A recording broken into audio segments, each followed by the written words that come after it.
Welcome back to Spoiler Street. Feel free to subscribe to my channel for more Coronation Street spoilers. Coming up on next week's episodes. After the recent fallout of his marriage to Sarah, Adam confides in Dee Dee and tells her how depressed he feels and that he's heading into town to get drunk. The following morning, Adam returns home from his night out and bumps into Sarah. Things are still frosty between the two of them, and to stir things up even more, Adam tells Daniel that he didn't get much sleep last night, implying that he stayed over at a woman's house. I wonder if he's saying this to try and make Sarah jealous. Rufus's wife, Lou, visits the factory and informs Stephen that an inquest into Rufus's death is due to be released tomorrow. She even mentions that she suspects foul play and that the newspapers will soon be getting involved. This obviously leaves Stephen nervous as he was the one responsible for Rufus's death.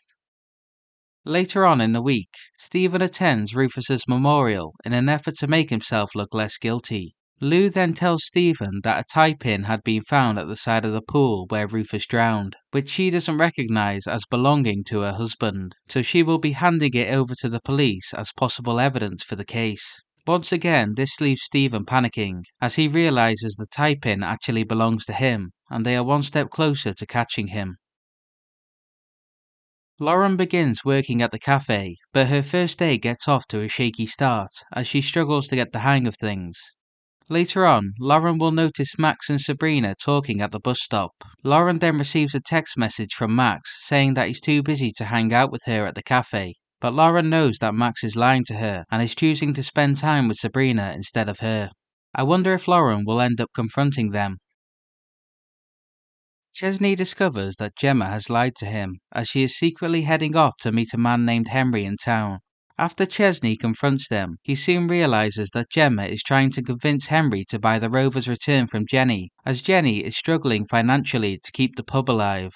Even though Henry and Gemma's meeting seems innocent, Chesney is confused about why Gemma lied to him in the first place. Later on, Gemma meets up with Henry once again, and it seems like she has convinced him to buy the Rovers and help keep the pub afloat financially. But Henry has one condition for Gemma. If he buys the pub, he wants Gemma to work as his personal assistant. Gemma accepts the offer, but worries about what Chesney might think about her working so close to Henry. Also on Coronation Street next week, Stu is worried as Eliza told him she was going to Holiday Club, but Stu has since found out that there is no Holiday Club and Eliza is nowhere to be seen. Later on, Yasmin and Stu manage to track Eliza down to the precinct, where they find her chatting with a strange man.